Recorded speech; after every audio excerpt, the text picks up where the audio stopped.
हमारे सभी दर्शक बंधुओं को ओम नमः शिवाय। प्रिय दर्शकों, शिव पुराण और प्राचीन कथाओं में बताया गया है कि जो भी भक्त सच्चे मन से सोमवार के व्रत की इस पावन कथा को सुन लेता है, उसके जीवन से बड़ी गरीबी, दुख और दरिद्रता सदा के लिए मिट जाती है। अगर आप भी अपने जीवन में कष्टों से घिरे हैं तो बस आज इस कथा को अंत तक पूरा सुन लीजिए। भोलेनाथ स्वयं आपके सारे कष्ट हर लेंगे। तो चलिए महादेव का नाम लेकर शुरू करते हैं यह चमत्कारी कथा। लेकिन दर्शक बंधु, आगे बढ़ने से पहले आपको एक अत्यंत गंभीर बात बता दूं, जिसे हमारे प्राचीन धर्म ग्रंथ गरुड़ पुराण में स्पष्ट कहा गया है।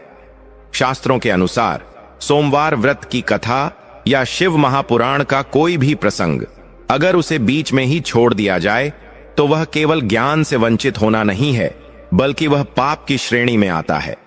क्योंकि अधूरी कथा मन में संदेह, भ्रम और अधूरा सत्य छोड़ देती है। और याद रखिए, सोमवार व्रत का संकल्प तभी पूरा होता है जब कथा पूरी सुनी जाए। यह अधूरा सत्य कई बार व्यक्ति को गलत दिशा में ले जाता है और पूजा का फल नहीं मिल पाता। इसलिए आपसे विनम्र निवेदन है कि आज महादेव की इस पावन कथा को अंत तक अवश्य सुने, क्योंकि यह केवल एक कहानी नहीं बल्कि जीवन का आईना है, जिसमें आप सोमदत्त के संघर्ष और शिव जी की कृपा का साक्षात रूप देख पाएंगे। हो सकता है इस कथा का कोई एक शब्द, कोई एक प्रसंग आपके जीवन की दिशा बदल दे, आपको पाप से बचा ले और आपको उस अंधकार और गरीबी से निकाल दे जिसमें अनजाने में आप भी फंसे हुए हैं। और यदि आप एक सच्चे सनातनी हैं तो यह आपका धर्म भी है कि ऐसे पवित्र संदेशों को केवल अपने तक सीमित न रखें, बल्कि उन्हें अधिक से अधिक लोगों तक पहुंचाएं। इसलिए इस वीडियो को अभी लाइक करें, अपने मित्रों और परिवार के साथ शेयर करें ताकि उन्हें भी शिव कृपा मिले। तो चलिए पूर्ण श्रद्धा, विश्वास और हाथ में अक्षत पुष्प लेकर इस चमत्कारी सोमवार व्रत कथा की शुरुआत करते हैं। बोलिए हर हर महादेव।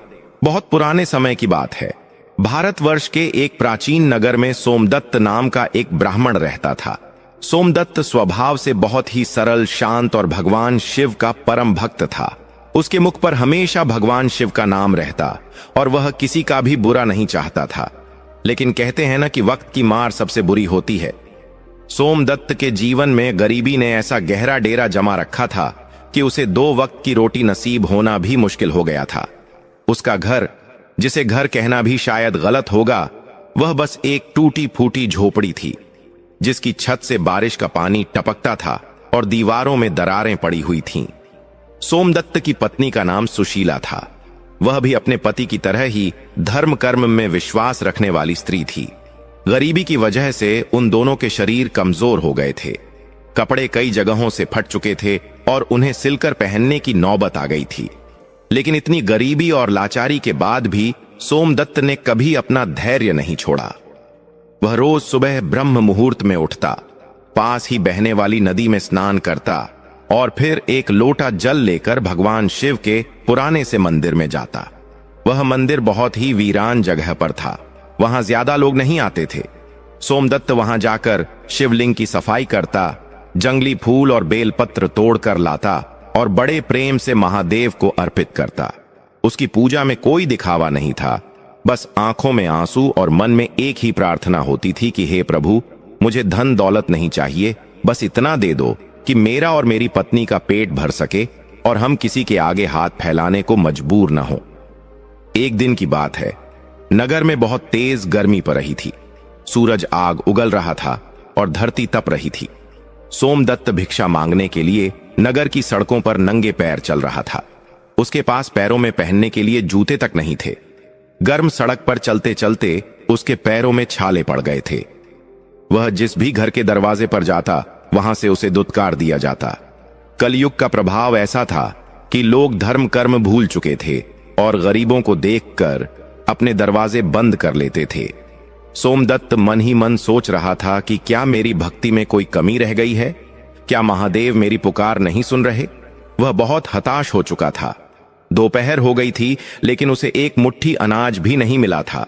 भूख से उसकी अंतड़ियां कुलकुला रही थीं और प्यास से गला सूख रहा था। थक हार कर वह एक विशाल बरगद के पेड़ के नीचे बैठ गया। उस पेड़ की छाया में उसे थोड़ी राहत मिली। उसने अपनी आंखें बंद की और भोलेनाथ का ध्यान करने लगा। तभी वहां एक चमत्कार हुआ। उस रास्ते से एक तेजस्वी साधु गुजर रहे थे। उन साधु के चेहरे पर सूर्य जैसा तेज था, माथे पर भस्म लगी हुई थी और हाथ में रुद्राक्ष की माला थी। उन्होंने देखा कि एक कमजोर ब्राह्मण पेड़ के नीचे बैठा हुआ है और उसके चेहरे पर गहरी उदासी छाई हुई है। साधु महाराज अंतर्यामी थे। वे समझ गए कि यह व्यक्ति किसी बड़े संकट में है। वे सोमदत्त के पास आए और बोले, हे ब्राह्मण देव, तुम इतने उदास क्यों हो? तुम्हारे चेहरे की यह लकीरें बता रही हैं कि तुम जीवन के किसी गहरे संघर्ष से गुजर रहे हो। साधु की आवाज सुनकर सोमदत्त ने अपनी आंखें खोलीं। सामने एक दिव्य महात्मा को देखकर वह तुरंत खड़ा हो गया और उनके चरणों में गिर पड़ा। सोमदत्त की आंखों से आंसुओं की धारा बह निकली। उसने रोते हुए अपनी सारी व्यथा उन साधु महाराज को सुनाई।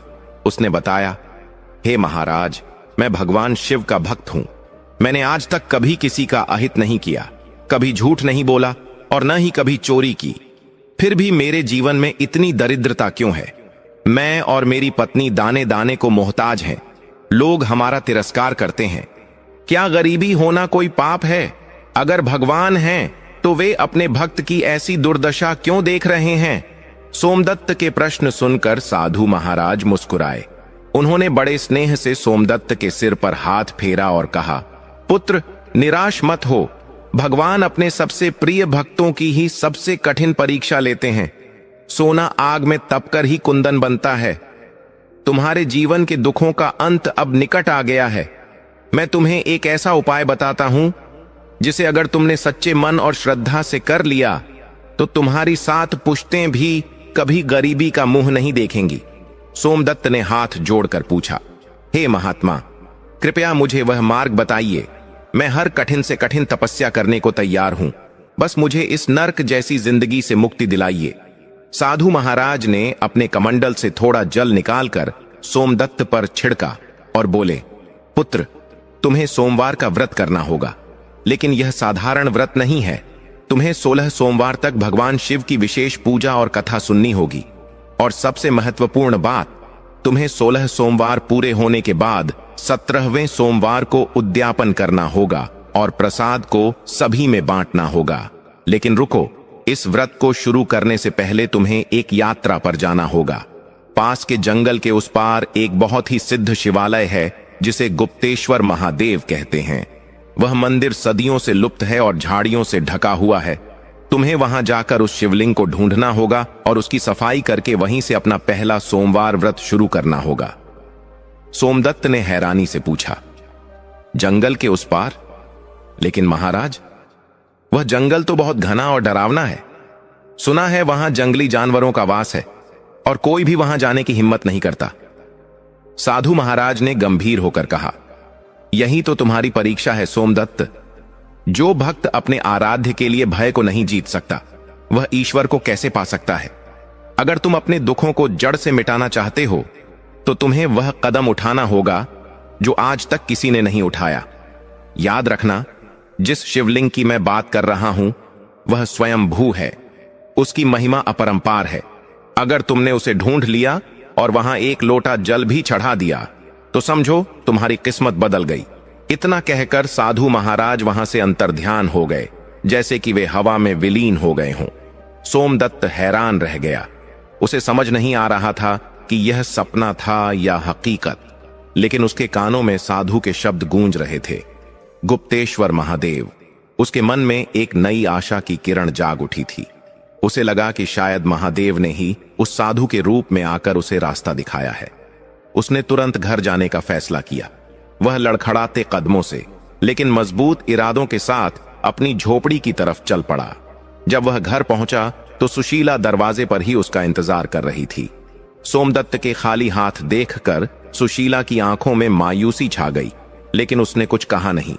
वह जानती थी कि उसका पति सुबह से भूखा प्यासा भटक रहा है। वह अंदर गई और एक लोटा पानी लेकर आई। सोमदत्त ने पानी पिया और अपनी पत्नी को साधु महाराज वाली सारी बात बताई।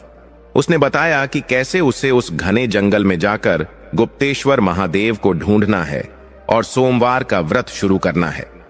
सुशीला यह सुनकर डर गई। उसने कहा, स्वामी, वह जंगल तो मौत का दूसरा नाम है। वहां जाना तो जान जोखिम में डालना है। हम गरीब हैं, भूखे हैं, लेकिन कम से कम हम साथ तो हैं। अगर आपको वहां कुछ हो गया तो मैं जी कर क्या करूंगी? कृपया वहां मत जाइए। हम यहीं रहकर महादेव की पूजा कर लेंगे। सुशीला का डरना भी जायज था। उस जंगल के बारे में नगर में कई डरावनी कहानियां मशहूर थीं।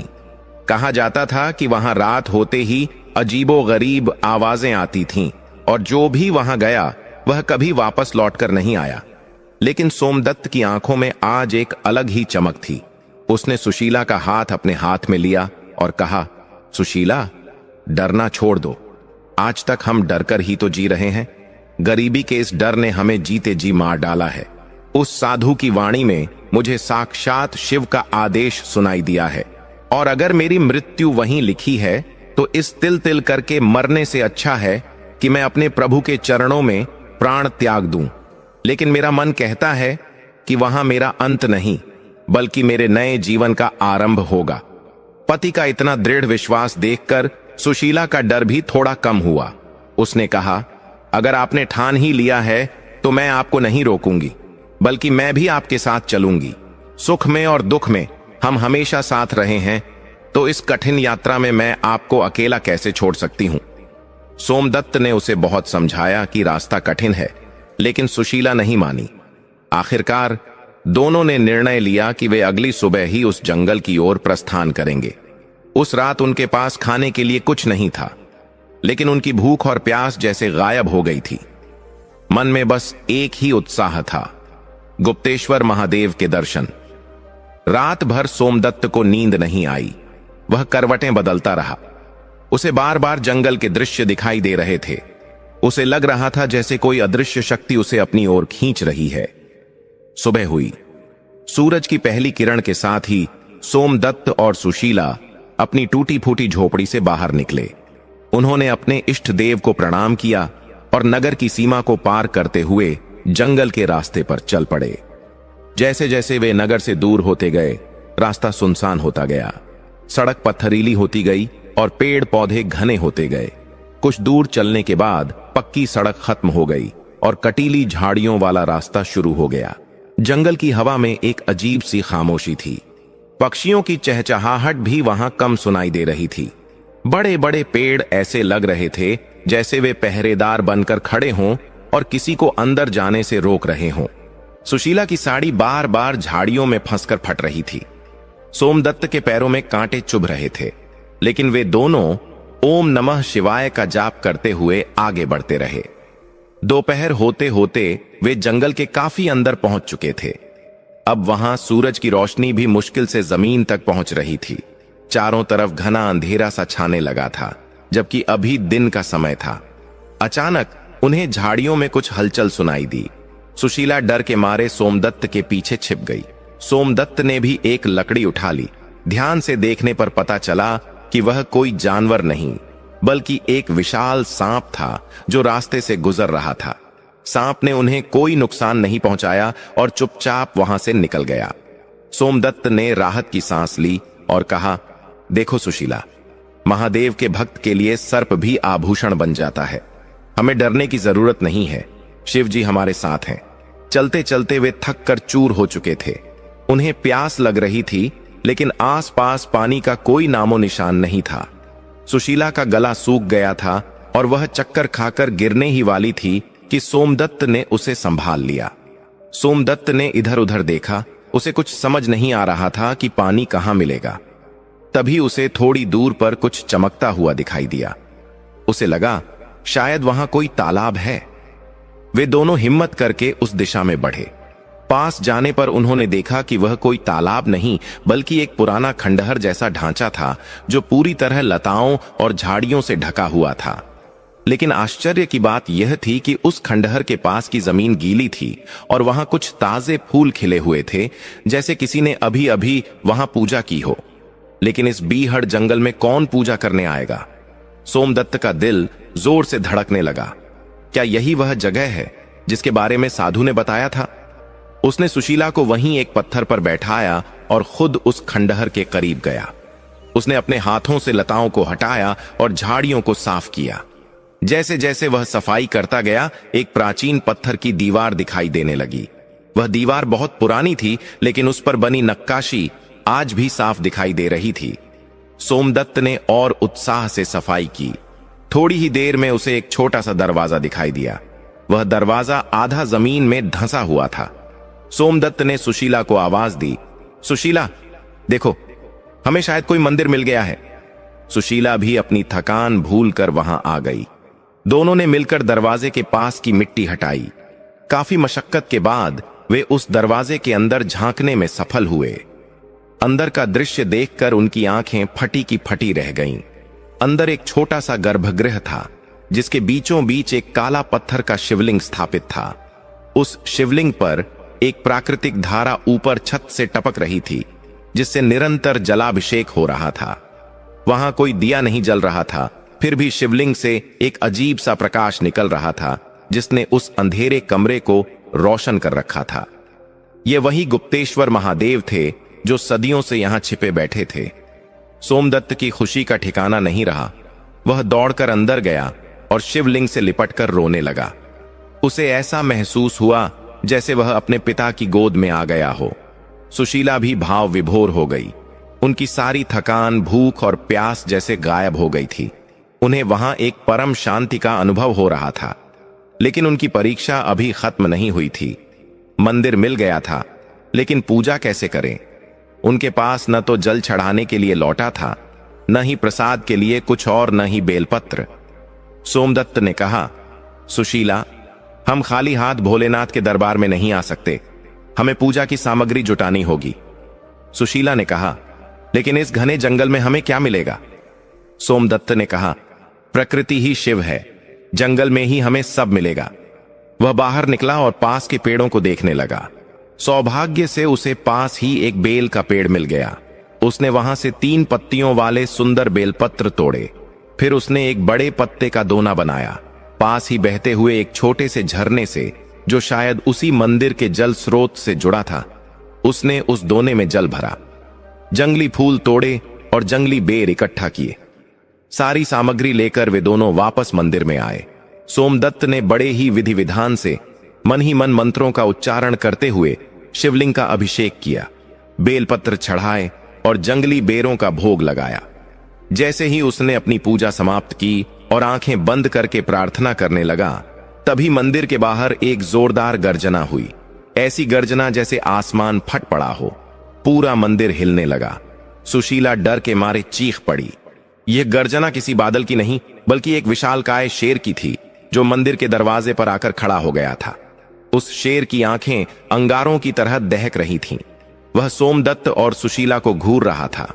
शेर की वह भयानक गर्जना सुनकर सुशीला के प्राण सूख गए। वह थर-थर कांपने लगी और सोमदत्त के पीछे दुबक गई। सोमदत्त भी एक पल के लिए घबराया, लेकिन फिर उसे साधु महाराज की वह बात याद आ गई कि जो भक्त अपने आराध्य के लिए भय को नहीं जीत सकता, वह ईश्वर को कैसे पा सकता है। सोमदत्त ने गहरी सांस ली और अपनी आंखें बंद करके ओम नमः शिवाय का जाप करने लगा। उसने मन ही मन सोचा कि अगर यह शेर मुझे मारने आया है, तो यह भी मेरे भोलेनाथ की ही इच्छा होगी। वह शेर धीरे धीरे कदमों से मंदिर के अंदर दाखिल हुआ। उसका विशाल शरीर मंदिर के दरवाजे को लगभग पूरा घेर रहा था। उसकी पीली आंखें सीधे सोमदत्त पर टिकी थीं। सुशीला ने अपनी आंखें कसकर बंद कर ली थीं। वह मौत का इंतजार कर रही थी, लेकिन तभी एक आश्चर्यजनक घटना घटी। वह खूंखार शेर, जो अब भी शिकार करने के लिए तैयार लग रहा था, सोमदत्त के करीब आकर रुक गया। उसने हमल करने के बजाय अपना सिर झुका लिया और सोमदत्त के चरणों को सूंघने लगा। सोमदत्त ने धीरे से अपनी आंखें खोली। उसने देखा कि शेर का व्यवहार किसी पालतू जानवर जैसा हो गया है। सोमदत्त के अंदर का सारा डर खत्म हो गया। उसे समझ आ गया कि यह कोई साधारण शेर नहीं है, बल्कि इस वन में गुप्तेश्वर महादेव की रक्षा करने वाला वनराज है। सोमदत्त ने हिम्मत करके अपना हाथ आगे बढ़ाया और शेर के सिर पर रख दिया। जैसे ही सोमदत्त का हाथ शेर के सिर पर पड़ा, शेर ने अपनी आंखें बंद कर लीं और बिल्ली की तरह गुर्राने की जगह धीमी आवाज निकालने लगा। सुशीला ने जब यह देखा तो उसे अपनी आंखों पर विश्वास नहीं हुआ। सोमदत्त ने सुशीला से कहा, सुशीला, आंखें खोलो, डरो मत। यह शेर हमारा काल नहीं बल्कि हमारा रक्षक बनकर आया है। देखो, महादेव की माया। जो जीव दूसरों को फाड़ खाता है वह आज शिव की शरण में आकर कितना शांत हो गया है। सुशीला ने डरते डरते आंखें खोलीं और शेर को शांत बैठा देख उसने भी हाथ जोड़कर उसे प्रणाम किया। थोड़ी देर बाद शेर वहां से उठा और मंदिर के दरवाजे के बाहर जाकर ऐसे बैठ गया जैसे कोई पहरेदार अपने स्वामी के द्वार पर पहरा दे रहा हो। अब सोमदत्त और सुशीला निश्चिंत हो गए। उन्होंने समझ लिया कि इस बीहड़ जंगल में भी वे सुरक्षित हैं। रात घिर आई थी। जंगल में झींगुरों की आवाजें गूंजने लगी थीं। सोमदत्त और सुशीला ने उसी मंदिर के कोने में रात बिताने का फैसला किया। उन्हें भूख लगी थी, लेकिन उन्होंने जो जंगली बेर तोड़े थे वे तो पूजा में चढ़ा दिए थे। तभी उन्होंने देखा कि मंदिर के बाहर एक बंदर आया और कुछ फल रखकर चला गया। यह देखकर सोमदत्त की आंखों में आंसू आ गए। उसने कहा, देखो सुशीला, जिसका कोई नहीं होता उसका खुदा, उसका ईश्वर होता है। शहर में इंसानों ने हमें पानी तक नहीं पूछा और यहां जंगल में जानवर हमारा पेट भरने आए हैं। उन्होंने उन फलों को प्रसाद समझकर खाया और झरने का पानी पीकर वहीं जमीन पर लेट गए। पत्थरों की कठोर जमीन थी, लेकिन उन्हें ऐसी नींद आई जैसे वे मखमली बिस्तर पर सोए हों। अगली सुबह जब उनकी आंख खुली तो चिड़ियों की चहचहाहट से पूरा जंगल गूंज रहा था। आज सोमवार था, उनके व्रत का पहला सोमवार। सोमदत्त ने सुशीला को उठाया और कहा, उठो देवी, आज हमारे संकल्प का पहला दिन है। आज से हमें 16 सोमवार के व्रत शुरू करने हैं। दोनों ने पास के झरने में स्नान किया। ठंडे पानी ने उनके शरीर और मन दोनों को तरोताजा कर दिया। सोमदत्त ने फिर से जंगल में जाकर बेलपत्र, धतूरा और कुछ सफेद फूल इकट्ठे किए। सुशीला ने मंदिर की अच्छे से सफाई की। उसने मिट्टी और गोबर से, जो उसे जंगल में मिला, मंदिर के फर्श को लीपा। अब वह खंडहर जैसा मंदिर एक पवित्र धाम जैसा चमकने लगा था। सोमदत्त ने शिवलिंग पर जल चढ़ाया और विधिवत पूजा शुरू की। उनके पास कोई किताब नहीं थी, लेकिन सोमदत्त को सोमवार व्रत की कथा कंठस्थ याद थी। उसने सुशीला को सामने बैठाया और कथा सुनानी शुरू की। उसने बताया कि कैसे एक बार माता पार्वती के कहने पर भगवान शिव ने मृत्युलोक का भ्रमण किया था और अमरावती नगर में रुके थे। वहां के राजा के बनाए शिव मंदिर में वे ठहरे थे। कैसे वहां एक साहूकार का बेटा आया और कैसे उसे 16 सोमवार के व्रत से सुंदर वधू और धन की प्राप्ति हुई। सोमदत्त पूरे भाव से कथा सुना रहा था और सुशीला मंत्रमुग्ध होकर सुन रही थी। जंगल का कोना कोना उस कथा के स्वरों से गूंज रहा था। ऐसा लग रहा था जैसे पेड़ पौधे, पशु पक्षी और स्वयं वह शेर भी कान लगाकर कथा सुन रहे हों। कथा पूरी होने के बाद उन्होंने आरती की। आरती के लिए उनके पास कपूर या तेल नहीं था, तो उन्होंने सूखी लकड़ियां जलाईं और उसी की लौ से भोलेनाथ की आरती उतारी। पूजा संपन्न होने के बाद उन्होंने गुप्तेश्वर महादेव के जयकारे लगाए। उनका पहला व्रत सफलतापूर्वक शुरू हो गया था। दिन बीतते गए। सोमदत्त और सुशीला का जीवन उस जंगल में एक तपस्वी की तरह हो गया था। वे रोज सुबह उठते, पूजा करते, जंगल से कंदमूल और फल इकट्ठा करते और भजन कीर्तन में समय बिताते। वह शेर अब उनका मित्र बन गया था।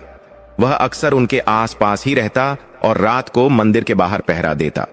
सोमदत्त उसे प्यार से वीरभद्र बुलाने लगा था। जैसे जैसे सोमवार बीतते गए, सोमदत्त और सुशीला के चेहरे पर एक अनोखा तेज आने लगा।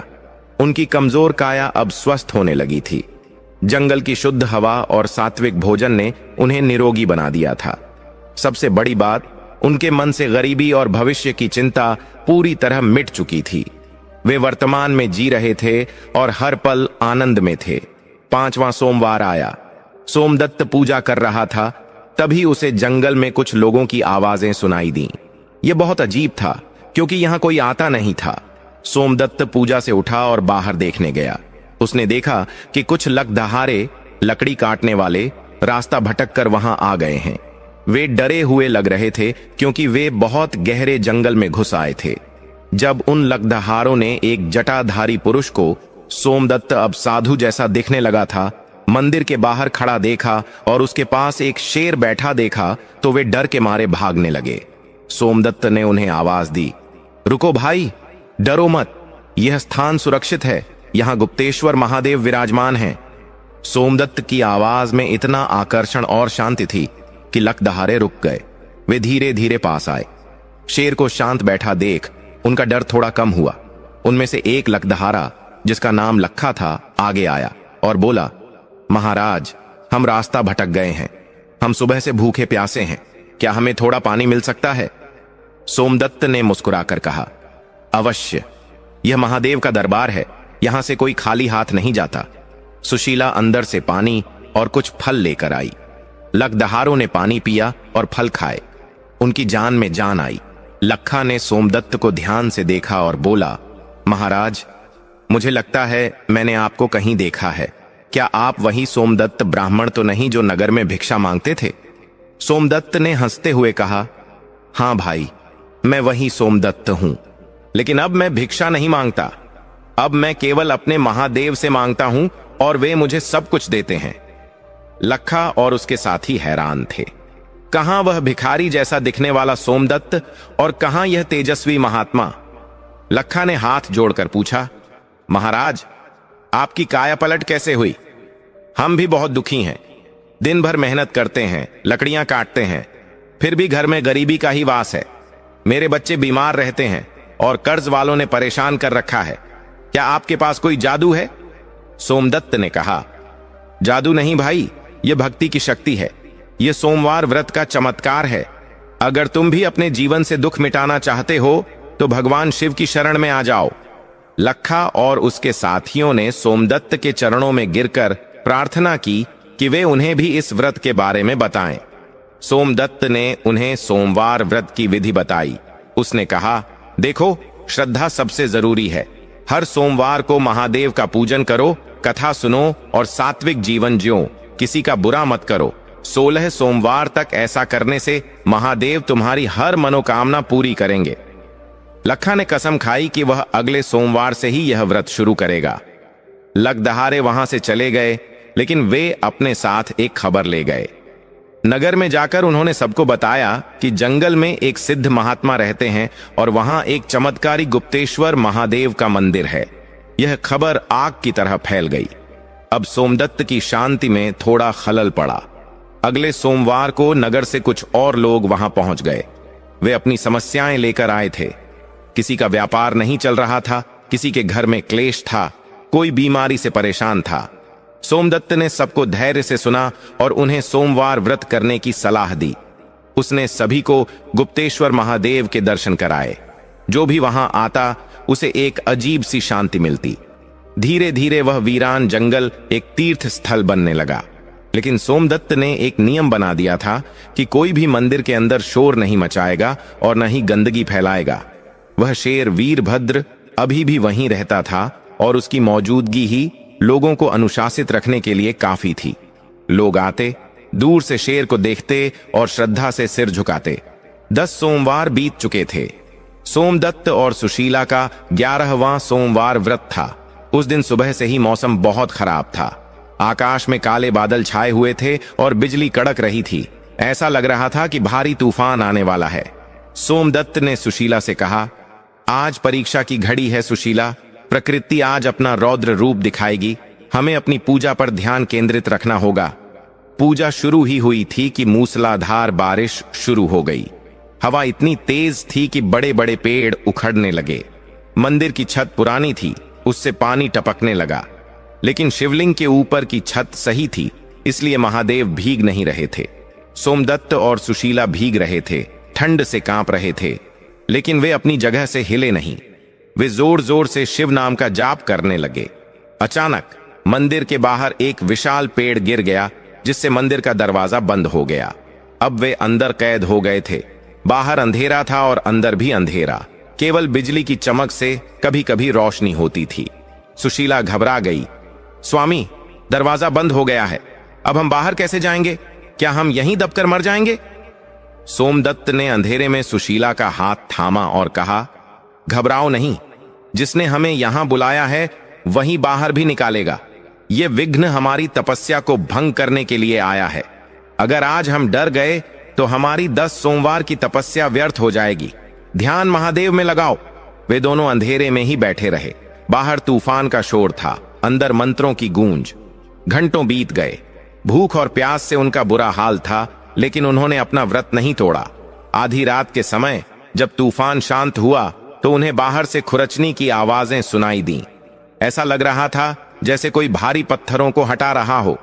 क्या यह कोई जंगली जानवर था, या कोई राक्षस, या फिर स्वयं महादेव अपने भक्तों की रक्षा के लिए आए थे? थोड़ी देर बाद दरवाजे पर गिरे हुए पेड़ के हटने की आवाज आई। एक बड़ा पत्थर लुढ़क गया और ताजी हवा अंदर आई।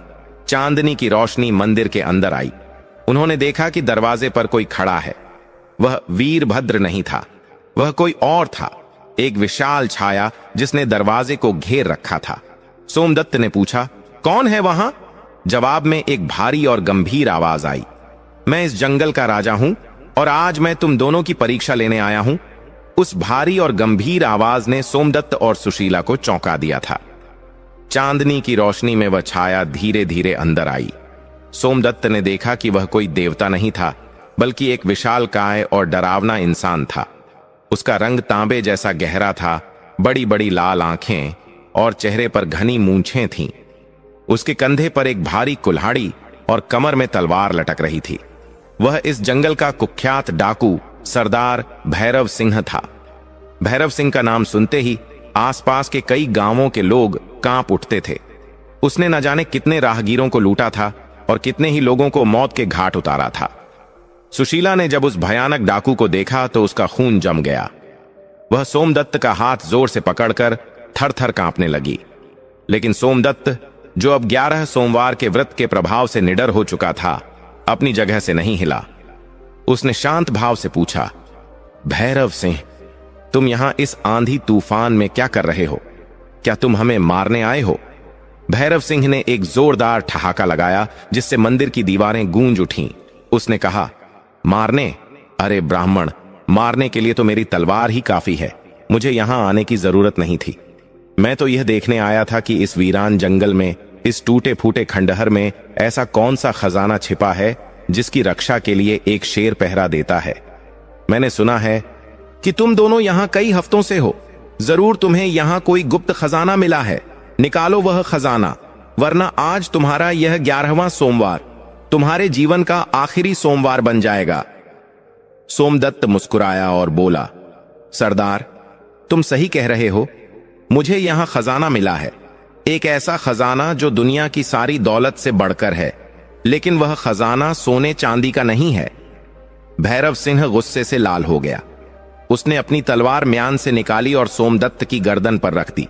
उसने गुर्राते हुए कहा, पहेलियां मत बुझाओ पंडित, मुझे सोना चाहिए, जवाहरात चाहिए। मैंने अपनी आंखों से देखा है कि नगर के लोग यहां आते हैं। जरूर वे तुम्हारे लिए चढ़ावा लाते होंगे।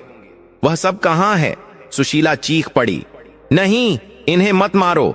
हमारे पास कुछ नहीं है। हम गरीब ब्राह्मण हैं। हमारे पास बस यह जंगली फल और जल है। आप चाहे तो हमारी जान ले लो, लेकिन मेरे पति को छोड़ दो। सोमदत्त ने सुशीला को शांत किया और भैरव सिंह की आंखों में आंखें डालकर कहा, भैरव, तुम मेरा शरीर काट सकते हो, लेकिन मेरी भक्ति को नहीं काट सकते। तुम खजाना मांग रहे हो ना, तो सुनो, मेरा खजाना यह गुप्तेश्वर महादेव है। अगर तुम्हें चाहिए तो ले जाओ इस शिवलिंग को, यही मेरी सारी दौलत है।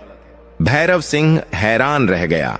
आज तक जितने भी लोग उसके सामने आए, वे या तो गिड़गिड़ाए या भागने की कोशिश की, लेकिन यह निहत्था ब्राह्मण उसकी तलवार के नीचे खड़ा होकर भी मुस्कुरा रहा था। भैरव सिंह ने कहा, तू पागल है क्या? मौत तेरे सिर पर नाच रही है और तू पत्थर की मूर्ति की बात कर रहा है।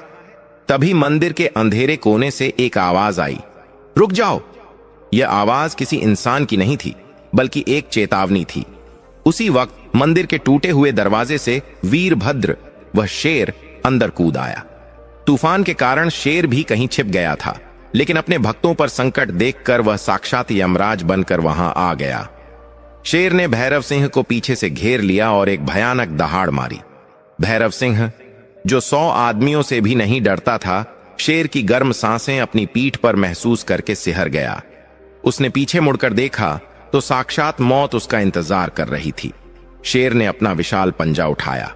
भैरव सिंह समझ गया कि अब उसका बचना नामुमकिन है। उसके हाथ से तलवार छूटकर गिर गई, लेकिन तभी सोमदत्त ने चिल्लाकर कहा, नहीं वीरभद्र, रुक जाओ, इसे मत मारो। यह महादेव के धाम में आया है, यहां हिंसा नहीं होगी। हैरानी की बात थी कि सोमदत्त की आवाज सुनते ही वह शेर जो अभी हमला करने वाला था तुरंत रुक गया। वह भैरव सिंह से 2 कदम पीछे हट गया, लेकिन अपनी नजरें उसी पर जमाए रखीं। भैरव सिंह पसीने से तरबतर हो गया। वह जमीन पर गिर पड़ा। उसने अपनी जिंदगी में पहली बार ऐसा चमत्कार देखा था। एक खूंखार जानवर एक साधारण इंसान का कहना मान रहा था। भैरव सिंह का अहंकार पल भर में चकनाचूर हो गया। वह घुटनों के बल सोमदत्त के आगे सरकते हुए आया और उसके पैर पकड़ ली। उसकी आंखों से आंसू बहने लगे। वह बोला, महाराज, मुझे माफ कर दो। मैं अज्ञानी हूं, पापी हूं। मैंने जीवन भर पाप किए हैं, लोगों को सताया है। मुझे लगा था कि ताकत ही सब कुछ है, लेकिन आज आपकी निडरता और इस जानवर के प्रेम को देखकर मेरी आंखें खुल गईं। जिस दौलत के लिए मैं मारा मारा फिरता हूं, वह तो धूल है। असली दौलत तो आपके पास है, जिसने मौत को भी पालतू बना लिया है। सोमदत्त ने भैरव सिंह को उठाया और गले लगा लिया। उसने कहा, भैरव, जागो, पाप से घृणा करो, पापी से नहीं। महादेव तो भोले हैं, वे तो असुरों पर भी कृपा करते हैं अगर वे सच्चे मन से पुकारें। अगर तुम सच में प्रायश्चित करना चाहते हो तो हिंसा का मार्ग छोड़ दो और रक्षा का मार्ग अपनाओ। भैरव सिंह ने उसी क्षण अपनी तलवार और कुल्हाड़ी महादेव के चरणों में रख दी। उसने कसम खाई, आज से यह भैरव सिंह किसी को नहीं लूटेगा। आज से मैं इस जंगल का डाकू नहीं, बल्कि इस मंदिर का सेवक हूं। जो भी भक्त यहां आएगा, मैं उसकी रक्षा करूंगा। यह जंगल अब डाकुओं का अड्डा नहीं, शिव भक्तों की तपोभूमि बनेगा। उस रात भैरव सिंह भी वहीं मंदिर में बैठा रहा। सोमदत्त ने उसे भी प्रसाद दिया।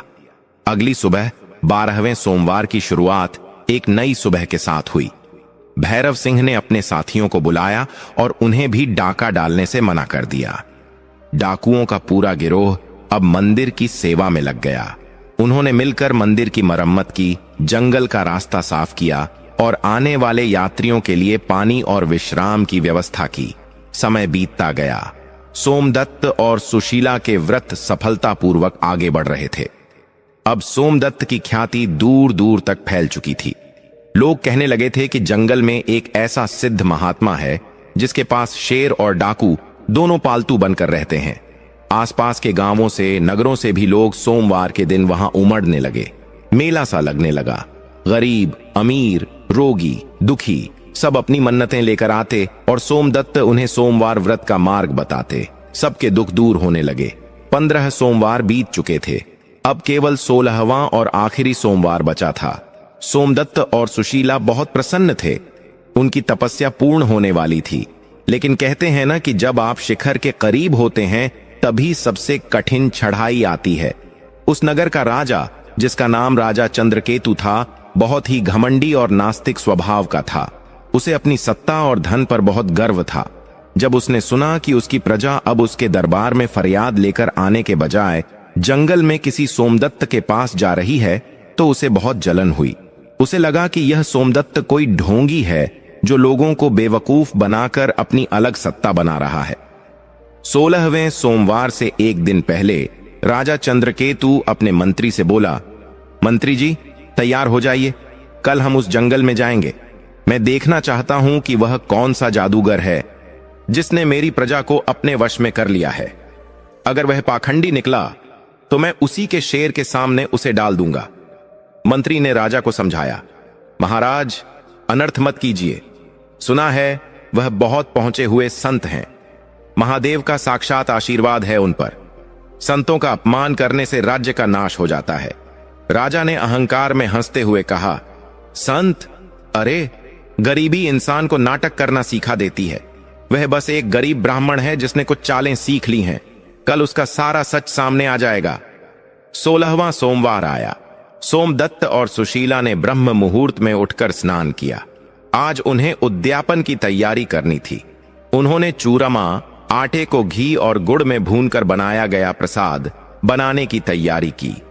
चूंकि अब उनके पास भक्तों द्वारा दी गई काफी सामग्री थी, तो सुशीला ने बहुत सारा प्रसाद बनाया ताकि आने वाले सभी भक्तों को मिल सके। मंदिर को फूलों से सजाया गया था। हजारों की भीड़ जमा हो रही थी। भैरव सिंह और उसके साथी भीड़ को नियंत्रित कर रहे थे। वातावरण हर हर महादेव के जयकारों से गूंज रहा था। पूजा शुरू होने ही वाली थी कि तभी घोड़ों की टापें सुनाई दी। धूल का गुब्बार उड़ता हुआ दिखाई दिया। राजा चंद्रकेतु अपनी पूरी सेना के साथ वहां आ पहुंचा। सैनिकों ने आते ही भक्तों को धक्का देकर हटाना शुरू कर दिया। राजा अपने घोड़े से उतरा और जूतों समेत मंदिर की ओर बढ़ा। भैरव सिंह ने रास्ता रोका और कहा, महाराज, यह ईश्वर का द्वार है। यहां राजा और रंक सब बराबर हैं। कृपया अपने जूते बाहर उतारें और अहंकार को भी बाहर छोड़कर आएं। राजा ने भैरव सिंह को धक्का दिया और कहा, हट जा डाकू, तू मुझे सिखाएगा? मैं इस राज्य का मालिक हूं। मैं जहां चाहूं जैसे चाहूं जा सकता हूं। राजा सीधे सोमदत्त के पास पहुंचा, जो शिवलिंग का अभिषेक कर रहा था। राजा ने जोर से कहा, ओ पाखंडी ब्राह्मण, बंद कर यह नाटक। मैंने सुना है तू लोगों के दुख दूर करता है। अगर तुझ में इतनी ही शक्ति है तो मेरे सामने कोई चमत्कार करके दिखा। अगर आज तूने मुझे खुश नहीं किया तो मैं इस मंदिर को तोड़वा दूंगा और तुझे कालकोठरी में डाल दूंगा। पूरा माहौल शांत हो गया। भक्त डर गए। सुशीला की आंखों में आंसू आ गए। लेकिन सोमदत्त ने बड़े ही शांत भाव से जल का लोटा नीचे रखा और राजा की ओर मुड़ा। उसने कहा, राजन, मैं कोई जादूगर नहीं हूं जो तमाशा दिखाऊं। मैं तो बस महादेव का एक छोटा सा सेवक हूं। चमत्कार मैं नहीं करता। चमत्कार तो विश्वास करता है, और जहां विश्वास नहीं होता वहां ईश्वर भी प्रकट नहीं होते। आप परीक्षा लेने आए हैं, लेकिन याद रखिए, महादेव की परीक्षा लेना इंसान के बस की बात नहीं है। राजा ने गुस्से में अपनी तलवार निकाल ली और बोला, जुबान लड़ाता है, अभी तेरी भक्ति का नशा उतारता हूं। जैसे ही राजा ने सोमदत्त पर वार करने के लिए हाथ उठाया, तभी एक अजीब घटना हुई। राजा का हाथ हवा में ही जम गया। वह चाहकर भी अपना हाथ नीचे नहीं ला पा रहा था। उसका पूरा शरीर पत्थर की तरह अकड़ गया। राजा की आंखों में डर दिखाई देने लगा। वह चिल्लाना चाहता था, लेकिन उसके गले से आवाज नहीं निकल रही थी। सैनिकों ने जब अपने राजा की यह हालत देखी तो वे घबरा गए। वे सोमदत्त की ओर दौड़े, लेकिन मंदिर की सीमा पर पहुंचते ही वे सब भी अदृश्य दीवारों से टकराकर गिर पड़े। कोई भी शक्ति मंदिर के अंदर प्रवेश नहीं कर पा रही थी। सोमदत्त ने राजा को देखा और दुखी होकर कहा, राजन, मैंने कुछ नहीं किया। यह आपके अहंकार का फल है। शिव के दरबार में शस्त्र उठाने का परिणाम यही होता है। आपने मेरा नहीं, स्वयं महादेव का अपमान किया है। राजा की आंखों से अब पश्चाताप के आंसू बहने लगे। वह अपनी आंखों से सोमदत्त से माफी मांग रहा था। उसका शरीर लकवाग्रस्त हो चुका था। वह असहाय खड़ा था, एक जिंदा मूर्ति बनकर। तभी सुशीला, जिसका दिल बहुत कोमल था, सोमदत्त के पास आई और बोली, स्वामी, इन्हें क्षमा कर दीजिए। राजा अज्ञानी हैं, भटक गए हैं। अगर इनके साथ कुछ बुरा हुआ तो राज्य अनाथ हो जाएगा। आज हमारा 16वां सोमवार है, उद्यापन का दिन है। ऐसे पवित्र दिन किसी को श्राप नहीं मिलना चाहिए।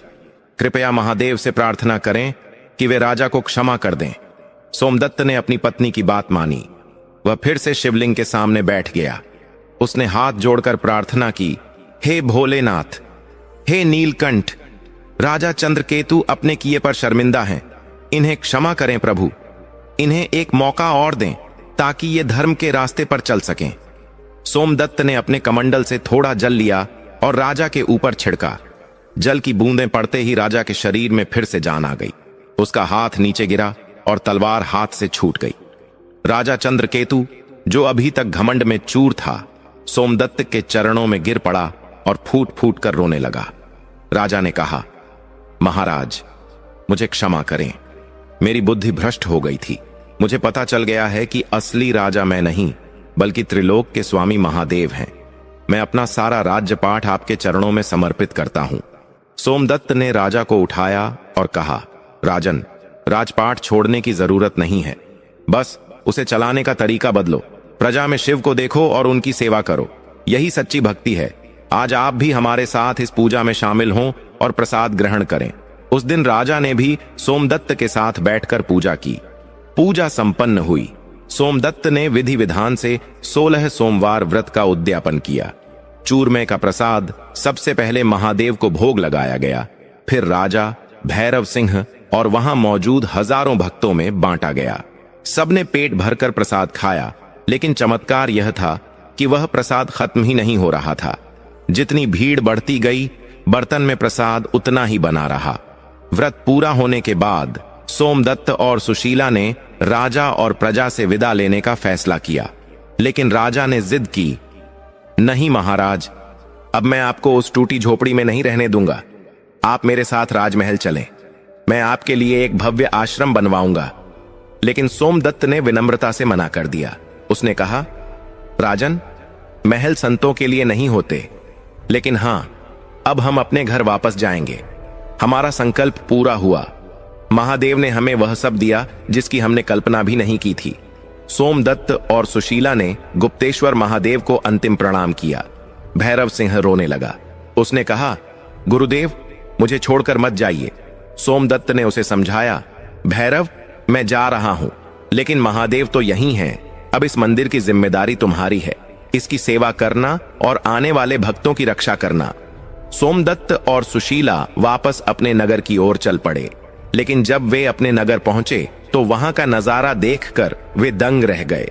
सोमदत्त और सुशीला अपनी आंखों पर भरोसा नहीं कर पा रहे थे। जिस जगह कल तक उनकी टूटी फूटी टपकती हुई झोपड़ी थी, आज वहां एक विशाल और सुंदर भवन खड़ा था। वह भवन सफेद संगमरमर का बना था और उस पर सोने का कलश चमक रहा था। घर के बाहर सुंदर बगीचा था जिसमें रंग बिरंगे फूल खिले थे। मुख्य द्वार पर 2 द्वारपाल खड़े थे। सोमदत्त ने घबराते हुए सुशीला से कहा, सुशीला, लगता है हम रास्ता भटक गए हैं। जंगल से आने में शायद हमने कोई गलत मोड़ ले लिया। यह तो किसी बड़े सेठ या राजा का महल लगता है। हमारी झोपड़ी तो यहां हुआ करती थी। चलो जल्दी वापस चलते हैं, कहीं इस महल के पहरेदार हमें चोर समझकर पकड़ न लें। वे मुड़कर जाने ही वाले थे कि तभी उन द्वारपालों ने सोमदत्त को देख लिया। सोमदत्त डर गया, लेकिन द्वारपाल दौड़ते हुए आए और सोमदत्त के चरणों में झुक गए। उन्होंने कहा, स्वामी, आप कहां जा रहे हैं? यह महल आपका ही है। हम कब से आपकी ही प्रतीक्षा कर रहे थे। सोमदत्त हक्का बक्का रह गया। उसने पूछा, मेरा? पर मैं तो एक गरीब ब्राह्मण हूं, मेरे पास तो फूटी कौड़ी भी नहीं है। यह महल मेरा कैसे हो सकता है? तभी पड़ोस के कुछ लोग वहां आ गए। वे वही लोग थे जो कभी सोमदत्त की गरीबी का मजाक उड़ाते थे। आज उनकी आंखों में सोमदत्त के लिए इज्जत और डर दोनों था। एक बुजुर्ग पड़ोसी ने आगे बढ़कर कहा, सोमदत्त, यह चमत्कार कल रात ही हुआ है। राजा चंद्रकेतु के आदमी आए थे। उन्होंने रातों रात तुम्हारी झोपड़ी की जगह यह महल खड़ा करवा दिया। राजा ने घोषणा करवाई है कि यह सब भगवान शिव के परम भक्त सोमदत्त के लिए उनकी तरफ से एक छोटी सी भेंट है। और केवल घर ही नहीं, राजा ने तुम्हारे लिए कई गांव और जमीन भी नाम कर दी है, ताकि तुम्हें अब कभी भिक्षा न मांगनी पड़े। सुशीला की आंखों से खुशी के आंसू बह निकले। उसने हाथ जोड़कर आसमान की तरफ देखा और कहा, हे भोलेनाथ, आपकी लीला अपरंपार है। आपने हमें बिन मांगे ही इतना कुछ दे दिया। सोमदत्त और सुशीला ने ओम नमः शिवाय का जाप करते हुए अपने नए घर में प्रवेश किया। अंदर का नजारा स्वर्ग जैसा था। रेशमी पर्दे, मखमली बिस्तर और अन्न के भंडार भरे पड़े थे। एक कमरे में सोने चांदी के सिक्के और आभूषण रखे थे। सुशीला ने जब इतने गहने देखे तो उसका मन डोल गया। वह उन गहनों को हाथ में लेकर देखने लगी, लेकिन सोमदत्त गंभीर हो गया। उसने सुशीला के हाथ से गहने ले ली और वापस रख दिए। उसने सुशीला को समझाते हुए कहा, देखो सुशीला, महादेव ने हमें यह सब दिया है, लेकिन इसमें एक बड़ी परीक्षा भी छिपी है। गरीबी में ईश्वर को याद रखना आसान है, लेकिन अमीरी में अक्सर लोग भगवान को भूल जाते हैं। यह धन हमारा नहीं है, यह शिव का प्रसाद है। हमें इसका उपयोग अपने ऐशो आराम के लिए नहीं, बल्कि दूसरों की सेवा के लिए करना होगा। याद रखना, जिस दिन हमारे मन में घमंड आ गया, यह सब उसी दिन राख हो जाएगा। सुशीला को अपनी गलती का एहसास हुआ। उसने पति के चरण छुए और वचन दिया कि वह कभी भी इस धन का अहंकार नहीं करेगी। उस दिन के बाद से सोमदत्त का जीवन पूरी तरह बदल गया, लेकिन उसने अपना नियम नहीं छोड़ा। वह अब भी रोज सुबह ब्रह्म मुहूर्त में उठता, उसी पुराने शिव मंदिर जाता जो अब राजा ने भव्य बनवा दिया था। और पूजा करता। उसने अपने घर के बाहर एक सदाव्रत खोल दिया। वहां 24 घंटे गरीबों, साधुओं और भूखे लोगों को भोजन कराया जाता था। जो सोमदत्त कभी एक मुट्ठी अनाज के लिए तरसता था, आज वह हजारों लोगों का पेट भर रहा था। उसकी कीर्ति दूर दूर तक फैल गई। लोग उसे दानवीर सोमदत्त कहने लगे। हर सोमवार को उसके घर पर भारी भीड़ उमड़ती। सोमदत्त सबको सोमवार व्रत की कथा सुनाता और प्रसाद बांटता। कई दुखी लोग व्रत करते और उनके संकट कट जाते, लेकिन कहते हैं ना, दीपक के नीचे ही अंधेरा होता है। सोमदत्त के घर के पास ही एक बहुत अमीर सेठ रहता था, जिसका नाम धनीराम था। धनीराम के पास बेशुमार दौलत थी, लेकिन मन बहुत छोटा था। उसकी पत्नी, जिसका नाम चंपा था, स्वभाव से बहुत ही ईर्ष्यालु और लालची थी। चंपा अपनी छत से रोज देखती कि सोमदत्त के घर भीड़ लगी है और उसकी वाहवाही हो रही है।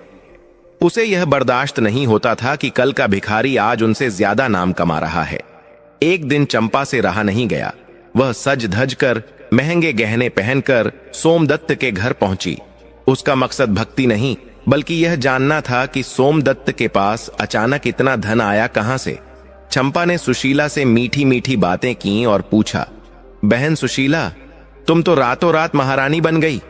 हमें भी तो बताओ कि कौन सा ऐसा मंत्र पढ़ा तुम्हारे पति ने? क्या कोई गड़ा हुआ खजाना मिला है या कोई जादू टोना किया है? सुशीला बहुत भोली थी। उसे चंपा की चालाकी समझ नहीं आई। उसने सरल मन से कहा, नहीं बहन, कोई जादू नहीं। यह तो 16 सोमवार व्रत का फल है। मेरे स्वामी ने जंगल में जाकर कठिन तपस्या की और विधिवत सोमवार का व्रत किया। उसी के प्रताप से भोलेनाथ ने हमारी गरीबी मिटा दी। 16 सोमवार? चंपा की आंखें चमक उठीं। उसने मन ही मन सोचा, अच्छा, तो यह राज है। अगर एक भिखारी व्रत करके इतना अमीर हो सकता है, तो अगर मैं यह व्रत करूंगी तो मेरी दौलत तो 10 गुनी हो जाएगी।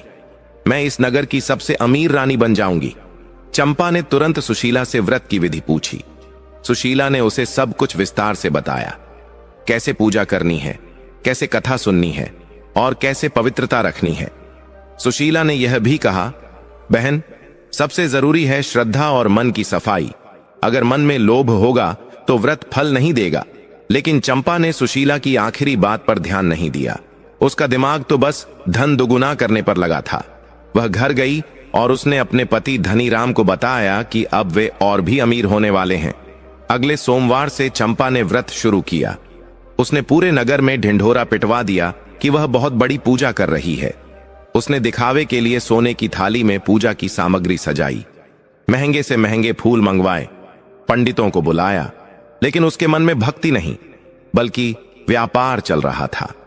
पूजा करते वक्त भी उसका ध्यान शिवजी पर नहीं, बल्कि इस बात पर था कि व्रत खत्म होते ही उसे कितना खजाना मिलेगा। उसने पहले सोमवार की कथा सुनी, लेकिन उसका ध्यान कथा के शब्दों पर नहीं था। उसे बार बार भूख लग रही थी। उसने किसी तरह पूजा खत्म की और बिना प्रसाद बांटे खुद ही छिपकर ढेर सारा खाना खा लिया। उसने सोचा, किसे पता चलेगा, भगवान तो पत्थर के हैं, वे थोड़ी देख रहे हैं। ऐसे ही उसने व्रत जारी रखे। वह हर सोमवार को पूजा का नाटक करती, लेकिन उसका व्यवहार और खराब होता गया। वह गरीबों को दुत्कारती, नौकरों को मारती और दिन रात पैसे गिनती रहती। उसे पूरा विश्वास था कि 16 सोमवार पूरे होते ही उसके घर में पैसों की बारिश होगी। 16 सोमवार बीत गए।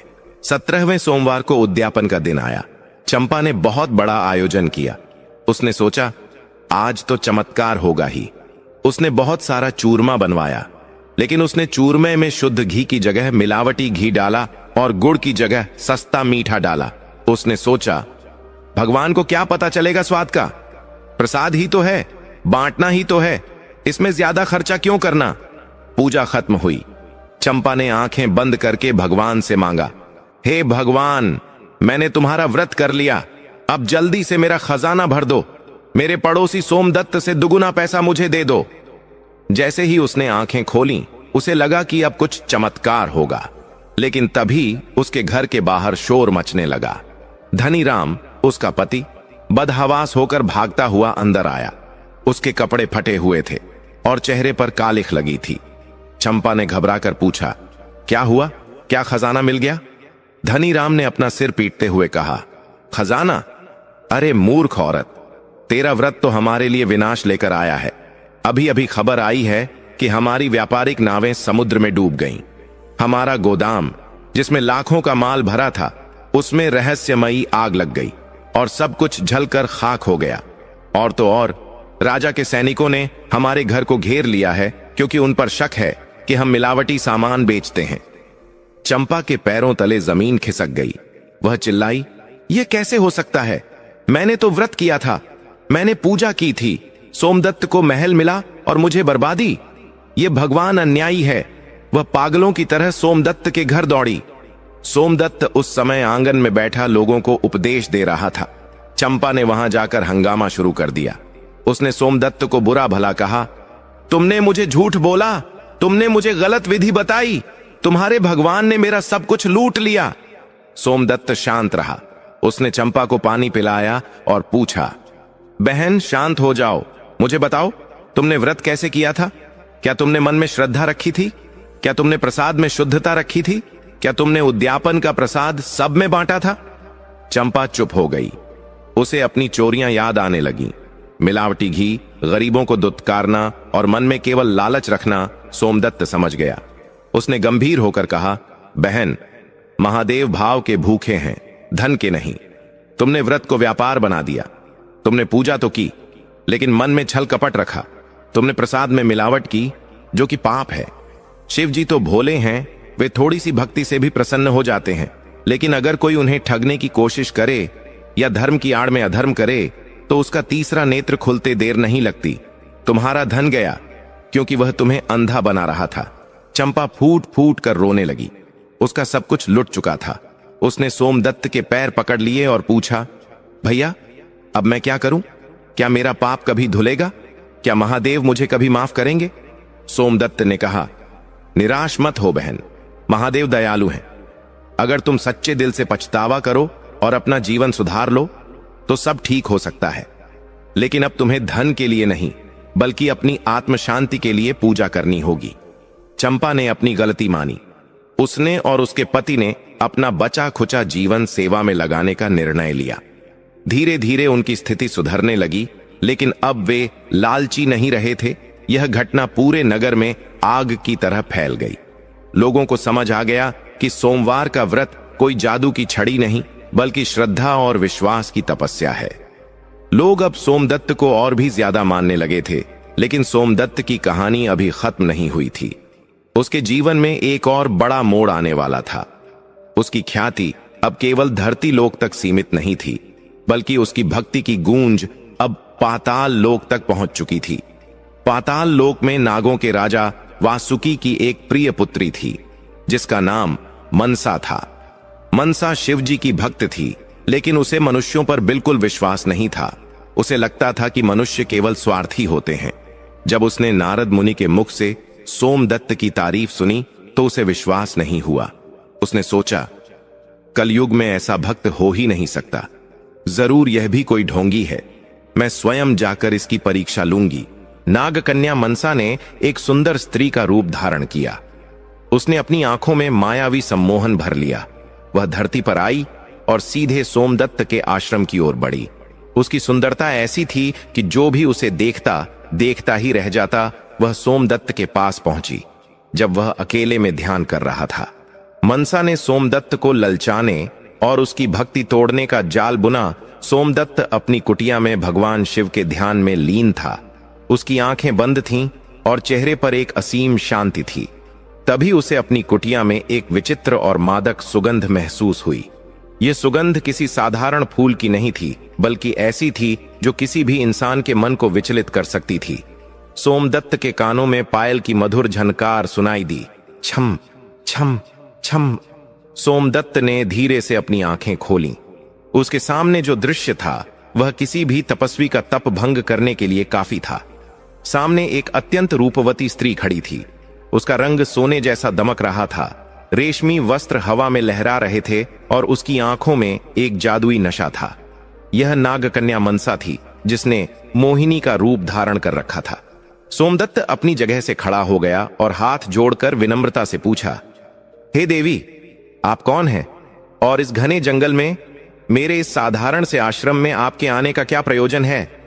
मोहिनी, मनसा ने एक लजीली मुस्कान के साथ सोमदत्त की ओर देखा और अपनी मधुर आवाज में बोली, हे तपस्वी, मैंने आपकी कीर्ति तीनों लोकों में सुनी है।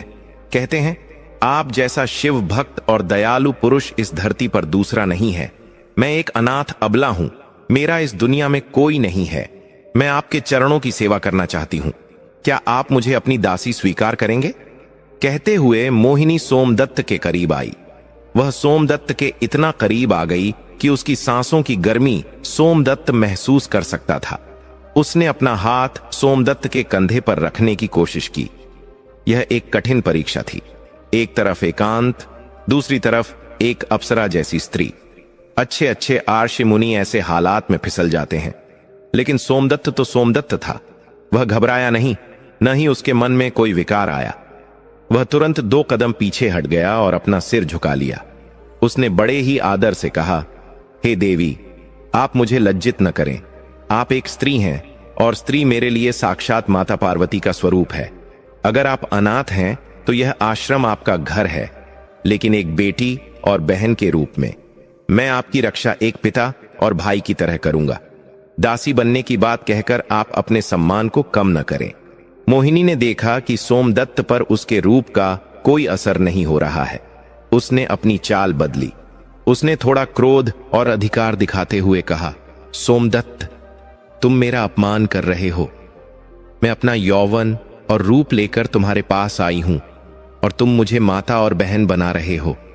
क्या तुम्हें मेरी सुंदरता दिखाई नहीं देती? क्या तुम्हारे अंदर का पुरुष मर चुका है? देखो मेरी आंखों में, क्या तुम्हें प्रेम नहीं दिखता? सोमदत्त ने अपनी आंखें बंद कर लीं और हाथ जोड़कर कहा, देवी, मेरी आंखों में केवल महादेव बसते हैं। जब मैं आपको देखता हूं तो मुझे आप में भी शिव की ही शक्ति दिखाई देती है। यह शरीर तो माटी का है, आज सुंदर है, कल राख हो जाएगा। जिस सुंदरता पर आपको इतना गर्व है वह क्षण भंगुर है, लेकिन आत्मा की सुंदरता अमर है। मैं आपसे हाथ जोड़ता हूं, मेरी तपस्या को भंग करने का प्रयास न करें। सोमदत्त के ये शब्द सुनकर मनसा स्तब्ध रह गई। उसने पाताल लोक में सुना था कि मनुष्य केवल वासना और भूख के गुलाम होते हैं, लेकिन आज उसके सामने एक ऐसा मनुष्य खड़ा था जिसने कामदेव को भी हरा दिया था। सोमदत्त की पवित्रता की आंच ने मनसा के छल को जला दिया। अचानक उस कुटिया में एक तेज प्रकाश हुआ। मोहिनी का रूप गायब हो गया और वहां नागों की राजकुमारी मनसा अपने असली दिव्य रूप में प्रकट हो गईं। उनके सिर पर मणियों का मुकुट था और पीछे शेषनाग की छाया थी। सोमदत्त यह देखकर हैरान रह गया। वह समझ गया कि यह कोई साधारण स्त्री नहीं थी। वह तुरंत घुटनों के बल बैठ गया। मनसा ने मुस्कुराते हुए कहा, धन्य हो सोमदत्त, धन्य हो तुम्हारी भक्ति। मैं पाताल लोक से तुम्हारी परीक्षा लेने आई थी। मुझे लगा था कि मनुष्यों की भक्ति कच्ची होती है। वे थोड़े से लालच या सुख के लिए ईश्वर को भूल जाते हैं।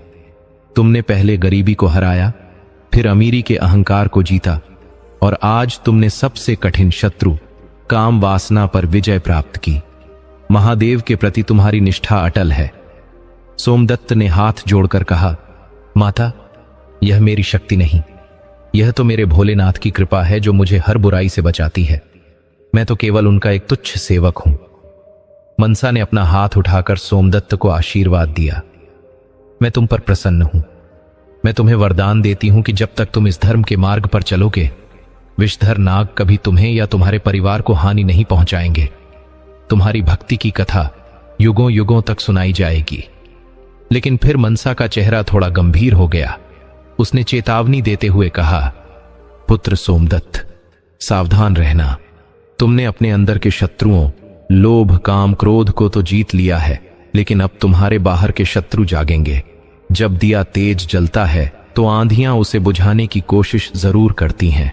तुम्हारे पड़ोस में रहने वाला वह सेठ धनीराम सुधर गया है, लेकिन उसका एक रिश्तेदार है जो दूसरे नगर में रहता है। वह एक बहुत बड़ा तांत्रिक है और वह तुम्हारी कीर्ति से जलता है। वह तुम्हारे खिलाफ एक बहुत बड़ी साजिश रच रहा है। शिव पर भरोसा रखना, वही तुम्हारी नया पार लगाएंगे। इतना कहकर नागकन्या मनसा वहां से अंतर्ध्यान हो गईं। सोमदत्त वहीं बैठा रहा। मनसा की चेतावनी उसके कानों में गूंज रही थी। तांत्रिक? साजिश? उसे समझ नहीं आया कि अब कौन सा नया संकट आने वाला है। उसने सब कुछ महादेव पर छोड़ दिया और अपनी नित्य पूजा में लग गया। कुछ दिन शांति से बीते। सोमदत्त मनसा की बात भूलने लगा था, लेकिन बुरा वक्त कभी बताकर नहीं आता। उस नगर में एक बार फिर राजा चंद्रकेतु का दरबार लगा था। राजा अब बहुत बदल चुका था और धर्म के काम करता था। एक दिन राजा के महल में हाहाकार मच गया। रानी का सबसे कीमती नवरत्न हार चोरी हो गया था। वह हार बहुत ही बेशकीमती था और रानी को बहुत प्रिय था। महल के कोने कोने की तलाशी ली गई, नौकरों को पीटा गया, लेकिन हार का कहीं पता नहीं चला। तभी दरबार में एक अघोरी तांत्रिक का प्रवेश हुआ। उसके बाल बिखरे हुए थे, गले में हड्डियों की माला थी और आंखें लाल थीं। यह वही तांत्रिक था जिसके बारे में मनसा ने चेतावनी दी थी। उसका नाम काल भैरव था।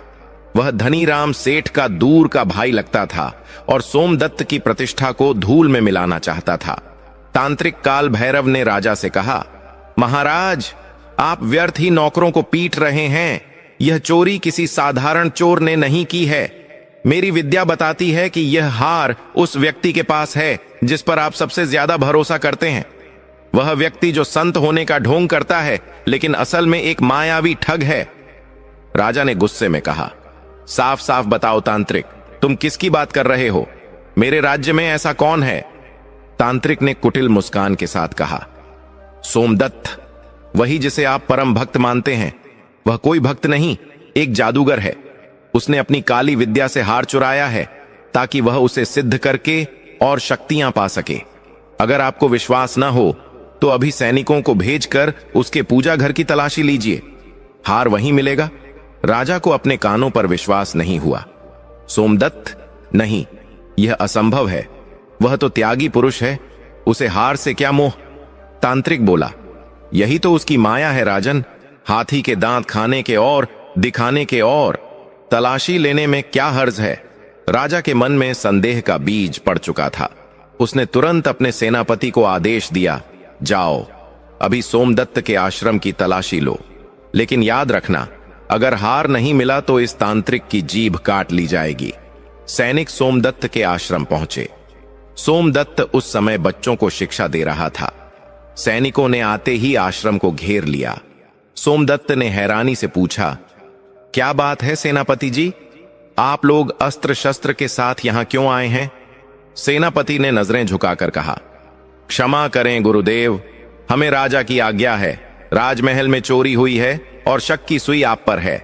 हमें तलाशी लेनी होगी। सोमदत्त हंसा, चोरी? और मैं? खैर, अगर राजा की यही इच्छा है तो आप पूरा आश्रम देख लीजिए, यहां छिपाने को कुछ नहीं है। सैनिकों ने तलाशी शुरू की। अनाज के बर्तन देखे, बिस्तर देखे, लेकिन कुछ नहीं मिला। सेनापति ने राहत की सांस ली। वह जाने ही वाला था कि तभी तांत्रिक काल भैरव वहां आ धमका। उसने चिल्लाकर कहा, अरे मूर्खों, वहां क्या ढूंढ रहे हो? उसके पूजा घर में देखो, शिवलिंग के नीचे। सैनिक पूजा घर में गए।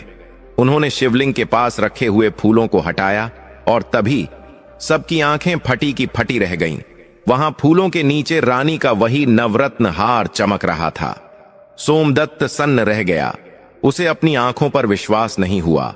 उसने चीख कर कहा, यह झूठ है, मैंने यह हार कभी नहीं देखा, यह किसी ने यहां रखा है। लेकिन सबूत उसके खिलाफ था। तांत्रिक जोर जोर से हंसने लगा। देख लिया सबका असली चेहरा? यह है तुम्हारा महात्मा, दिन में राम नाम जपता है और रात को राजमहल में सेंध लगाता है।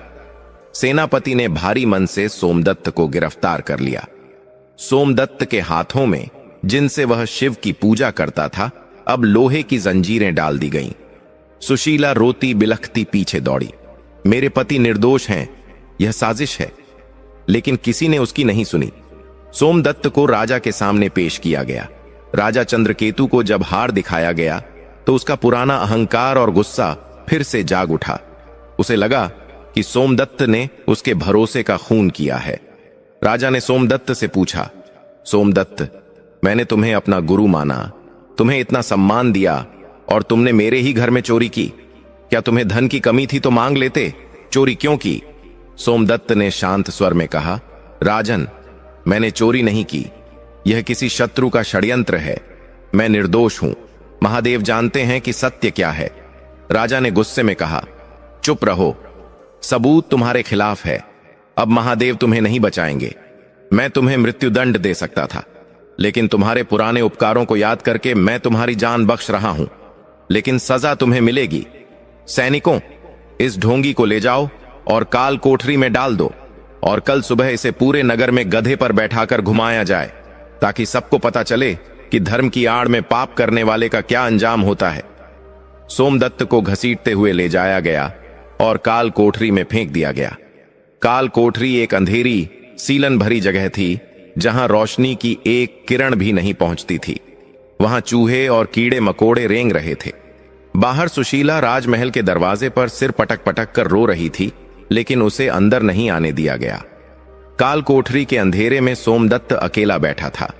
जंजीरों का बोझ उसके शरीर को तोड़ रहा था, लेकिन उसका मन नहीं टूटा था। उसने अंधेरे में ही आंखें बंद कीं और मुस्कुराया। उसने मन ही मन कहा, हे भोलेनाथ, यह कैसी लीला है आपकी। पहले महल दिया, अब जेल। पहले सम्मान दिया, अब अपमान। ठीक है प्रभु, अगर आपकी यही इच्छा है तो मुझे यह भी स्वीकार है। शायद इस अंधेरे में ही मुझे कोई नया प्रकाश मिले। तभी सोमदत्त को लगा कि काल कोठरी की दीवार के उस पार से कोई उसे आवाज दे रहा है। वह आवाज किसी इंसान की नहीं थी, बल्कि किसी बहुत ही बूढ़े और कमजोर व्यक्ति की कराहने की आवाज थी। पानी, कोई है? थोड़ा पानी। सोमदत्त ने अपनी जंजीरों के साथ घिसटते हुए दीवार के पास जाकर पूछा, कौन है वहां? आप कौन हैं?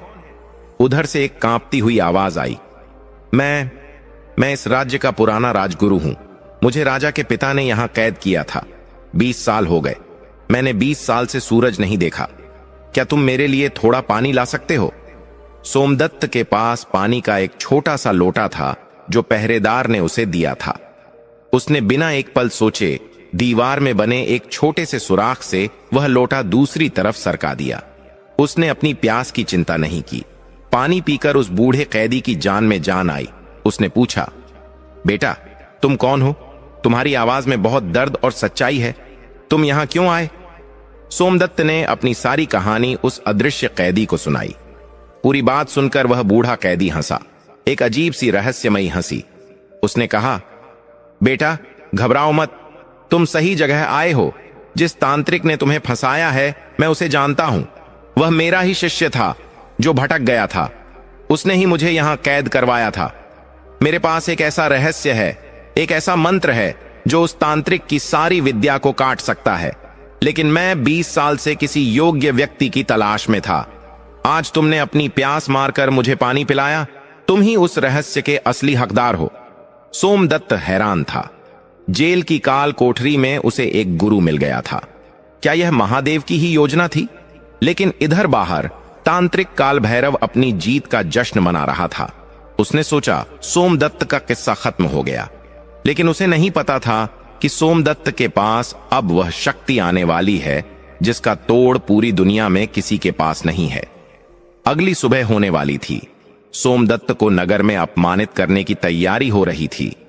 काल कोठरी के उस घने अंधेरे में उस बूढ़े राजगुरु ने सोमदत्त को पास बुलाया। दीवार के सुराख से उसने धीरे से कहा, बेटा, काल भैरव ने दृष्टि बंधन विद्या का प्रयोग किया है। उसने सबकी आंखों पर पर्दा डाल दिया है। सच तो यह है कि वह हार कभी चोरी हुआ ही नहीं, और न ही वह तुम्हारी कुटिया में मिला। वह हार तो अभी भी उसी तांत्रिक के गले में है जिसे उसने अपनी माया से छिपा रखा है। उसने अपनी काली शक्तियों से सैनिकों को भ्रमित कर दिया था कि उन्हें वह हार तुम्हारे पास दिखाई दे। सोमदत्त ने पूछा, तो इसका तोड़ क्या है गुरुवर? मैं इस माया को कैसे काटूं?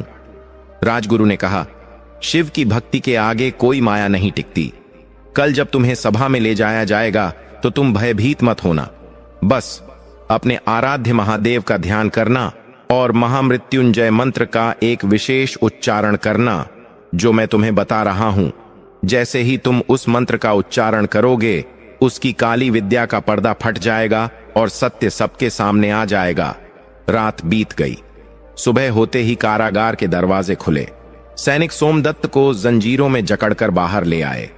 सोमदत्त का चेहरा रात भर की कैद के बाद भी सूर्य की तरह चमक रहा था। उसके माथे पर कोई शिकन नहीं थी, केवल एक शांत मुस्कान थी। नगर के मुख्य चौराहे पर भारी भीड़ जमा थी। राजा चंद्रकेतु ऊंचे सिंहासन पर बैठे थे। पास ही वह दुष्ट तांत्रिक काल भैरव खड़ा था, जो अपनी जीत पर मंद मंद मुस्कुरा रहा था। सुशीला भीड़ में खड़ी रो रही थी। लोग तरह तरह की बातें कर रहे थे। कोई सोमदत्त को गाली दे रहा था, तो कोई कह रहा था कि कलयुग में किसी पर भरोसा नहीं करना चाहिए। राजा ने कठोर आवाज में कहा, सोमदत्त, तुम्हारा अपराध साबित हो चुका है। अब तुम्हें गधे पर बैठाकर पूरे नगर में घुमाया जाएगा और फिर राज्य से बाहर निकाल दिया जाएगा। क्या तुम्हें अपनी सफाई में आखिरी बार कुछ कहना है? सोमदत्त ने सिर उठाया और राजा की आंखों में आंखें डालकर कहा, राजन, न्याय करने से पहले एक बार अपनी आंखों से माया का पर्दा हटा लीजिए। जिस अपराध की आप मुझे सजा दे रहे हैं, उसका असली अपराधी आपके बगल में खड़ा है। तांत्रिक काल भैरव चिल्लाया, चुप कर पाखंडी, अभी भी झूठ बोल रहा है। महाराज, अब और मत सुनिए, इसे तुरंत दंड दीजिए। सोमदत्त ने अपनी आंखें बंद कीं। उसने अपने हृदय में गुप्तेश्वर महादेव का आह्वान किया। उसने उस बूढ़े राजगुरु द्वारा बताए गए मंत्र का उच्चारण शुरू किया। उसकी आवाज में गजब की गंभीरता थी। जैसे जैसे वह मंत्र पढ़ता गया, वातावरण बदलने लगा। हवाएं तेज चलने लगीं। आकाश में बादल घिर आए। अचानक एक तेज बिजली कड़की और सीधे तांत्रिक के पास आकर गिरी, पर उसे लगी नहीं। उस तेज रोशनी और मंत्र की शक्ति से तांत्रिक की काली विद्या का कवच टूट गया। जैसे ही धुआं छटा, वहां मौजूद हर व्यक्ति की आंखें फटी की फटी रह गईं। तांत्रिक काल भैरव के गले में वही नवरत्न हार लटक रहा था, जिसके चोरी होने का इल्जाम सोमदत्त पर लगा था। उसकी माया हट चुकी थी और वह हार अब सबको साफ साफ दिखाई दे रहा था। राजा चंद्रकेतु अपने सिंहासन से उछल पड़े। यह क्या? यह हार तो तांत्रिक के गले में है। इसका मतलब? तांत्रिक घबरा गया। उसने अपने गले पर हाथ रखा और हार पाया। उसका चेहरा पीला पड़ गया। वह भागने की कोशिश करने लगा, लेकिन तभी वहां एक और चमत्कार हुआ। भीड़ में से एक विशाल शेर ने छलांग लगाई। यह वही वीरभद्र था, सोमदत्त का रक्षक, जो जंगल से अपने भक्त को बचाने आया था। शेर ने तांत्रिक का रास्ता रोक लिया और जोर से दहाड़ा। तांत्रिक डर के मारे वहीं गिर पड़ा। राजा का क्रोध 7वें आसमान पर था। उसने अपनी तलवार निकाली और तांत्रिक की गर्दन पर रख दी। धोखेबाज, तूने एक निर्दोष संत को फंसाया। तूने मेरी बुद्धि को भ्रमित किया। तांत्रिक गिड़गिड़ाने लगा, महाराज, मुझे माफ कर दो। मुझे सोमदत्त की कीर्ति से जलन थी। मैं इसे बर्बाद करना चाहता था। राजा ने सैनिकों को आदेश दिया, इस दुष्ट को गिरफ्तार कर लो। इसे वही सजा मिलेगी जो इसने सोमदत्त के लिए सोची थी। इसे जंजीरों में जकड़कर काल कोठरी में डाल दो। इसके बाद राजा दौड़कर सोमदत्त के पास आए और खुद अपने हाथों से उसकी जंजीरें खोलीं। राजा की आंखों में आंसू थे। उन्होंने सोमदत्त के चरण पकड़ लिए और बोले, हे महात्मा, मुझे क्षमा करें। मैं बार बार भूल जाता हूं कि आप साधारण मनुष्य नहीं हैं। मैं फिर से बहकावे में आ गया था। आपने आज फिर मेरी आंखें खोल दी। सोमदत्त ने राजा को उठाया और गले लगा लिया। उसने कहा, राजन, इसमें आपका दोष नहीं है। यह सब विधि का विधान था। यह मेरी अंतिम परीक्षा थी। सोना आग में तपकर ही खरा उतरता है। आज महादेव ने सिद्ध कर दिया कि सत्य परेशान हो सकता है, लेकिन पराजित नहीं। सोमदत्त ने राजा से एक विनती की, राजन, काल कोठरी में एक बुजुर्ग हैं जो आपके पिता के समय के राजगुरु हैं। उन्हें इस तांत्रिक ने ही फंसाया था। कृपा करके उन्हें मुक्त करें, क्योंकि आज उनकी वजह से ही मेरी लाज बची है। राजा ने तुरंत आदेश दिया और पुराने राजगुरु को सम्मान सहित बाहर लाया गया। इस घटना के बाद सोमदत्त और सुशीला की महिमा पूरे देश में फैल गई। अब केवल आम लोग ही नहीं, बल्कि बड़े बड़े राजा और विद्वान भी उनके दर्शन के लिए आने लगे। सोमदत्त ने अपना शेष जीवन जन सेवा और शिव भक्ति में बिताया। सोमवार व्रत का प्रचार अब घर घर में होने लगा। जिसने भी सोमदत्त के बताए विधान से सच्चे मन और बिना छल कपट के 16 सोमवार का व्रत किया, उसके जीवन के सारे कष्ट मिट गए। निर्धन को धन मिला, रोगी को काया मिली और निसंतान को संतान। कई वर्षों तक धर्म का प्रचार करने के बाद एक दिन सोमदत्त और सुशीला ने एक साथ अपनी देह का त्याग किया। कहते हैं कि उस दिन आकाश से एक दिव्य विमान उतरा था। स्वयं भगवान शिव के गण उन्हें लेने आए थे। जब वे विमान में बैठकर शिवलोक जा रहे थे तो पूरा नगर फूलों की वर्षा कर रहा था। कहानी की सीख। दोस्तों, सोमदत्त की यह कहानी हमें सिखाती है कि जीवन में चाहे कितनी भी बड़ी मुसीबत आ जाए, चाहे गरीबी हो, चाहे कोई दुश्मन हो, या चाहे पूरी दुनिया आपके खिलाफ हो जाए, अगर आपका विश्वास ईश्वर पर पक्का है तो कोई आपका बाल भी बांका नहीं कर सकता। सोमवार का व्रत केवल भूखे रहने का नाम नहीं है, यह व्रत है अपने मन के विकारों को त्यागने का, विश्वास रखने का और धैर्य रखने का। सोमदत्त ने गरीबी में सब्र रखा, अमीरी में दया रखी और संकट में साहस रखा। यही सच्ची शिव भक्ति है। तो प्रेम से बोलिए हर हर महादेव।